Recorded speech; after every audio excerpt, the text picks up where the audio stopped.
6월 21일 수요일 아침 큐티 로마서 12장 1절에서 8절 예배 복음에 합당한 삶이란 제목을 가지고 말씀을 좀 살펴보겠습니다. 한번 따라할까요? 예배 복음에 합당한 삶. 이제 12장부터는 이제 로마서 마지막 마무리하는 이제 사도 바울의 편지의 마무리 단계예요. 그러다 보니까 이제 여러 가지 우리 삶과 신앙의 권면들을 하고 있습니다. 근데 참 아름다운 표현이 뭐냐면 1절 보시면 그러므로 형제들아 내가 하나님의 모든 자비하심으로 너희를 권하노니, 이런 표현이 좀 익숙하세요? 자비하심은 너희를 권하노니. 그러니까 무슨 얘기냐면 이게 어떤 율법적이고 규칙적인 행해야 된다는 강압적인 게 아니라 내가 살아보고 경험해 보니까 정말 좋으니까 내가 자비하심으로 권한대잖아요. 너무 좋아서 너희들이 했으면 좋겠다라는 이야기예요. 참 겸손하고 사도 바울이 얼마나 그 자신의 삶을 하나님께 산제물로 드리고 또 하나님의 뜻을 분별하는 것이 얼마나 기쁜 것인지를 느낄 수가 있어요. 그러니까 이게 니네 이렇게 살아, 이렇게 안 살면 안 돼, 니네 이렇게 살아야 돼, 이 얘기가 아니라 자비하심으로, 모든 자비하심으로 너희를 권하오니. 그러니까 나는 강압적이지 않다, 명령하는 게 아니다, 뭔가 이것 때문에 너희들에게 짐을 주는 게 아니고 내가 살아보고 경험해 보니까 이만한 기쁨이 없다. 그래서 제가 참 이게 하나님 성령님의 은혜라고 느껴지는 게 로마서 12장 1절에서 8절 쭉 묵상하면서 설교 준비하면서 어제 그 책 한 권을 읽었거든요. 폴트르니의 인생의 사계절이라는 책을 읽었는데, 제가 이번 7월달 추천 도서로 좀 추천해 보려고 사서 좀 어제 다 읽었는데, 폴트르니에라는 사람이 아주 유명한 정신의학자죠. 오래 살았어요. 90세 이상 살았고요. 아주 신실한 크리스천이고요. 스위스의 내과 의사이면서 또 정신의학자예요. 그러니까는 내과도 전공하고 또 정신의학과도 전공하고 심리학도 전공하고 아주 석학이고 오랫동안 살면서 의사로 살았어요. 의사로 살면서 정말 신실하게 정말 많은 좋은 책들을 썼는데, 그 인생의 이제 말미에 인생의 사계절이라는 책을 썼어요. 우리 인생에 사계절이 있다는 거죠. 봄, 유년기, 여름, 청년기, 가을, 중년기, 겨울, 노년기. 그러면 각 유년기, 청년기, 중년기, 노년기에 맞는 하나님의 뜻과 하나님의 가치에 대해서 이제 쭉 기술하고 있는데, 참 놀라운 건 이 사람이 수많은 사람을 만났잖아요. 의사니까, 정신의학과 의사니까 얼마나 많은 문제 있는 사람들, 스위스 제네바에서 이제 활동을 했으니까 정말 전 세계에 내놓으라는 부자들, 성공한 사람들, 수많은 사람들의 환자들을 상담하고 만나면서 그들 안에서 이 고백을 하고 있는 것이 로마서 12장 1절에서 8절. 그러니까 우리는 우리의 성공에 굉장히 많은 관심을 두고 인생을 살아간다. 유년기에는 부모가 나를 얼마나 인정하는가, 청년기에는 내가 얼마나 괜찮은 사람인가, 중년기에는 내가 얼마나 많은 부와 사회적 성공을 누렸는가, 은퇴기에는 내가 얼마나 많은 명예로 사람들에게 인정받고 있는가. 사실 크리스천이라고 하지만 각 인생의 사계절마다 결국은 자기의 욕망과 욕구를 실현하기 위해서 몸부림치는 게 우리 인생이라는 거죠. 소름 끼치게 공감되더라고요. 유년기에는 끊임없이 부모에게 인정받고, 그걸 비난하진 않아요. 인간의 자연스러운 욕구라는 거죠. 자연스러운 욕구라는 거예요. 예, 부모에게 인정받으려 몸부림치고, 청년기에는 자기의 가치와 존재, 그 다음에 중년기에는 자기 삶의 어떤 성과, 노년기에는 어떤 자기의 사람들로부터 이제 인정받는 것이 어떻게 이제 열매화됐는가. 그러니까 노년기엔 서운한 게 많죠. 왜냐하면 인간관계들이 다 예전 같지 않고 에너지가 예전 같지 않은데 그만큼의 인정을 못 받으면 서운한 거예요. 그것도 이제 기술을 하고 있는데, 그러면서 인생의 가장 의미 있는 것들은 자기의 성과가 아니라는 걸 환자들을 만나면서 이분이 깨달은 거예요. 네. 사도 바울도 동일한 걸 추구하고 살았거든요. 예수님 만나기 전에. 가말리아의 문화생이었고, 가말리아가 누구냐면 로마의 황제의 멘토예요. 로마의 황제는 어마어마한 제국의 황제이기 때문에 이방 민족, 자기가 지배하고 있는 나라의 사람을 스승으로 삼지 않습니다. 얼마나 창피하겠어요. 일본 천황이 우리나라 사람 멘토로 삼지 않죠. 근데 가말리아는 멘토로 삼았어요. 어마어마한 유대 랍비 스승이에요. 근데 그의 수제자였고 히브리인 중에 히브리인이며 베냐민 지파 왕족이죠. 율법으로는 완성한 자요. 헬라 철학에 능통하고 히브리어와 헬라어에 능통하며 뭐 이런 세상의 모든 것들을 완벽하게 가지고 추구했던 사람이죠. 그 사람이 다메섹에서 예수 그리스도를 만나면서 삶의 가치관이 완전히 바뀐 거예요. 그 가치관이에요. 그러니까 폴토리에도 똑같은 얘기를 하고 있어요. 그렇게 유년기, 청년기, 중년기, 노년기에 걸쳐서 자기 자아를 실현하고 자기 욕구와 욕망을 실현하는 것에 인생의 모든 것들을 쏟고 있는데, 그래서 굉장히 인상이 남는 구절이 그거더라고요. 두 가지가. 그래서 사실은 크리스천의 신앙생활도 그 욕구를 실현하는 데 도움이 되기 때문에 부모들이 자녀에게 신앙을 가르치는 목적도 똑같은 거예요. 이걸 해주면, 신앙이 심어지면 지 삶에 도움이 되겠지. 그런데 폴트리에는 분명하게 얘기하고 있는 거죠. 신앙은 내 욕구를 실현하는 게 아니라 가치 체계가 바뀌는 시간입니다. 그러니까 우리가 인생에, 그러니까 수많은 사람들의 인생을 겪어오면서 이분이 얘기하는 거예요. 인생의 사계절을 내 자아와 욕구 실현에 집중하지 말고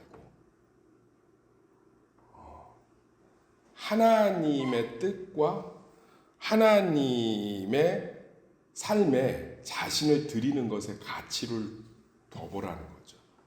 그것이 기쁨이라는 거예요. 참된.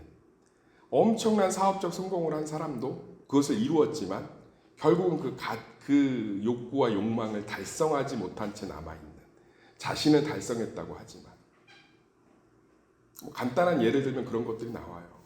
노년기에 어떤 그 노인이 찾아와서 젊은이들도 등반하지 못한 스위스의 험난한 산을 등반했다고 폴트리니 앞에서 자랑을 늘어놓습니다.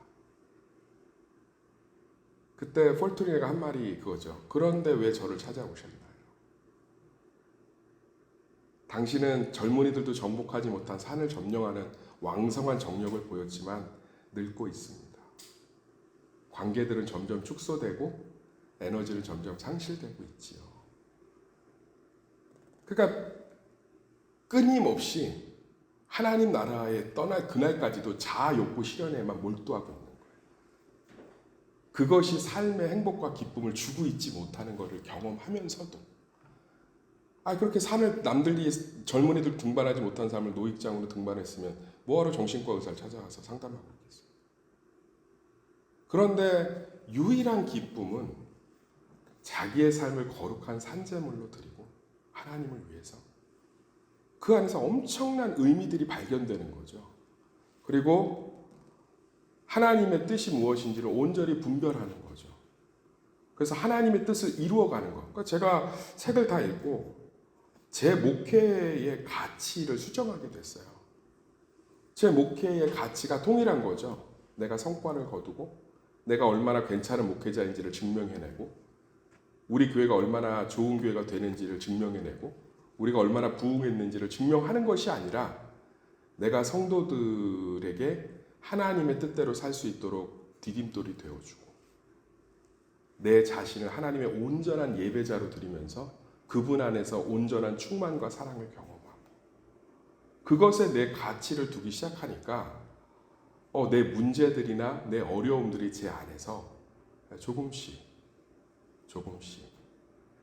오늘도 지금 제가 조금 늦었는데 그 비가 좀 많이 왔잖아요. 비가 좀 새는 부분들이 발견됐어요.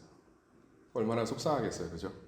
좀 방수가 다 끝났는데 또 비가 새니까 물론 이제 하자보수를 이제 요청해야겠지만 그러나 제가 예전 같은 가치관을 갖고 있었다면 저는 속상했을 거고 이 문제를 어떻게든 풀어내려고 몸부림을 치는 것에 초점을 맞췄기 때문에 에너지가 쓰이겠죠. 방수 업체를 원망하기도 하고. 그런데 제 안에 이 문제들을 가지고 하나님의 뜻들이 이루어지는 것에 내 삶을 드리고자 결심하니까 이건 내 문제가 아니죠. 하나님의 문제가 된 거죠. 이 문제 안에서 내가 무엇을 행하는 것이 하나님의 뜻일까를 고민하니까 문제는 사라지고 하나님과 저만 남는 거죠.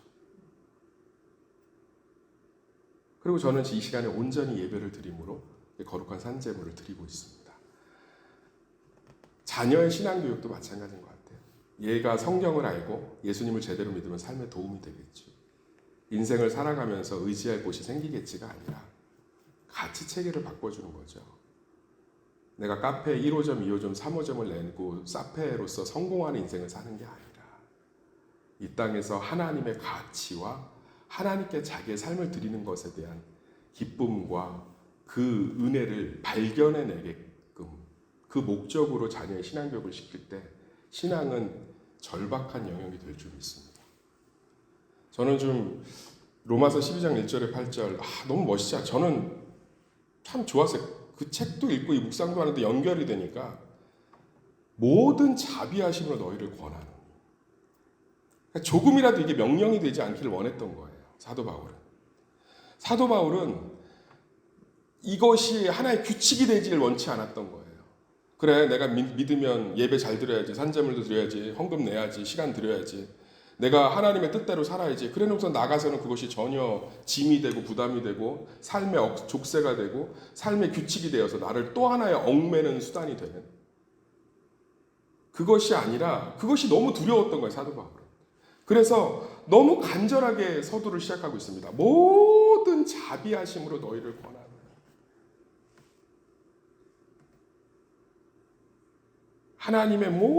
내가 하나님의 모든 자비하심으로, 내가 경험한 하나님 안에서 이것들이 너무나 기쁜 삶이라는 거죠. 그래서 우리 삶 가운데서 인생의 가치체계, 신앙의 가치체계를 좀 한번 생각해 보면 좋을 것 같아요. 나의 삶을 하나님께 온전히 드린 것 안에서 기쁨을 발견해 보려고 한번 해보시고, 또 순간순간 모든 상황마다 하나님의 뜻들을 분별하는, 그러면서 그 폴트니에가 이런 얘기를 해요. 환자들의 질병을 하나님이 치료도 해주시지만 하나님이 치료해주지 않는 환자들이 그 병 안에서 순간순간 그 질병, 남아있는 질병 안에서 그 순간순간 하나님의 뜻들이 무엇이고 그것들을 이루어가는 것에 자기의 삶을 드리려고 할 때 결국은 병이 그 사람의 평강과 기쁨을 건들지 못하는 완벽한 치유로 나가는 것들을 고백하고 있어요. 저는 이제 의미 있는 고백이라고 생각합니다. 그러니까 성경에 보면 예수님이 기적을 베풀어서 병을 고쳐줬지만 또 범죄하는 사람들이 나오잖아요. 그래서 뭐라고 그러죠? 너 다시는 죄짓지 마라.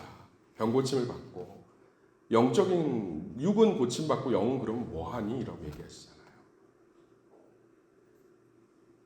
어떤 고난이 그 인생을 함몰시키기도 하지만 고난이 왔을 때 그 안에서 하나님의 뜻, 매일매일 그 고난이 해결되지 않아서 겪는 고난 가운데 내가 여기서 무엇을 하는 게 하나님의 뜻일까? 하나님을 기쁘게 해드리는 것이고 하나님이 원하시는 것일까를 고민하고 그것을 자기의 삶을 거룩한 산제물로 드릴 때 그 순간순간이 지나가면서 고난 자체가 나를 흔들 수도 없는 온전한 평강의 사람이 되어가고 있는 거죠. 그러면서 서로를 바라보는 관점들도 잡아주고 있습니다. 다름을 인정하고 각자의 은사가 있음을 인정하라는 거죠. 저는 참 아름답다고 생각해요. 이게 이제 우리 내면과 우리 신앙 안에서는 하나님께 거룩한 산제물을 드리고 하나님이 기뻐하시고 온전한 뜻이 무엇인지를 분별하는 것에 우리 가치를 두고 사람과의 관계에서는 하나님이 각 사람에게 주신 믿음의 분량이 있고 각 사람에게 주신 은사가 있다는 것들을 받아들이라는 거죠. 우리는 생각보다 우리와 다르면 그것이 틀렸다고 여기며 우리의 믿음의 분량만큼 그 사람이 도달하지 못하면 그 사람이 수준 이하라고 생각합니다. 근데 오늘 사도 바울이 로마서 12장 3절부터 8절까지는 완전하게 다른 이야기를 하고 있어요. 각 사람이 주신 믿음의 분량대로, 각 은사대로, 각 분수대로. 그러니까 우리는 어떤 획일화된 믿음의 분량이 아니라, 믿음의 모습이 아니라 각자의 믿음의 분량과 믿음의 모습대로 그것들을 서로 돕고 인정하고 조율하면서 이 사람이 믿음이 없어요. 그럼 그것을 끊임없이 정죄하고 판단하는 거죠. 저 사람은 믿음이 없어요. 저 사람은 믿음이 부족해요가 아니라 그 사람의 부족한 믿음을 돕는 거죠. 그러면서 우리는 천국을 경험하는 거 아닐까요? 저 사람은 저걸 못해요가 아니라 그 사람에게 있는 다른 은사들을 발견해 주는 것이 우리가 돼야 되지 않을까요? 저는 우리 교회의 토양이 좀 바뀌길 원합니다. 교회에서 믿음 없는 게 왜 정죄돼야 되죠? 저는 병원 가서 환자들이 의사들에게 정죄받는 것을 본 적이 없습니다. 환영받지. 학원에서 공부 못하는 아이들이 환영받지 그것이 정죄받는 것을 본 적이 없습니다.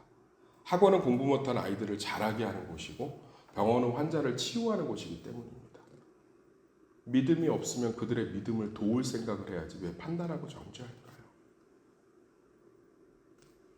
그것은 여전히 우리의 가치가 하나님의 뜻을 이루는 것이 아니라 실제로는 내 자아를 실현하는 욕구가 모든 근본에 깔려있기 때문에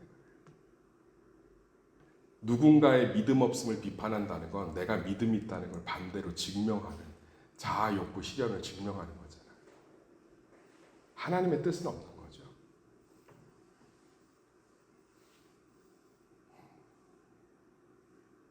어제 제가 문자 한 통을 받았어요.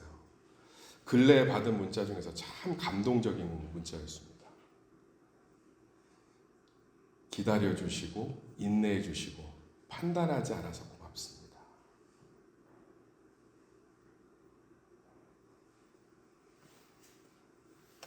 이제 6개월밖에 안 됐지만 그래도 참 우리 교회 성도들이 너무 마음이 옥토라서 내가 추구하고 있는 하나님 안에서 몸부림치고 있는 목회적 가치 체계들이 조금씩 깨달아져 가고 있구나.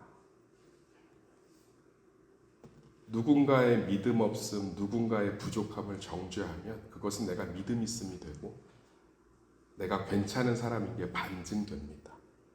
저도 그것을 통해서 제가 얼마나 괜찮은 목사인지를 증명할 수 있어요. 그렇지만 예수님은 누군가의 믿음 없음을 보고 그 믿음을 자라게 하시려고 자기의 삶을 들이셨습니다. 예수님은 누가 다리 저는 것을 보시고 그 다리 저는 사람의 아픔으로 들어가셨습니다. 누군가의 눈먼 모습을 보시고 그분의 빛이 되어 주셨습니다. 누군가의 깨진 가정을 보시고 그 가정으로 성큼성큼 들어가서 그 아픔을 끌어안으셨습니다. 정죄하고 판단하기보다는 그래서 자기의 의로움을 드러내기보다는 그들의 아픔을 돕는 하나님의 뜻에 자기의 삶을 산제물로 드림으로 말미암아 예수 그리스도는 온전한 구원자가 되셨고 행복자가 되셨습니다.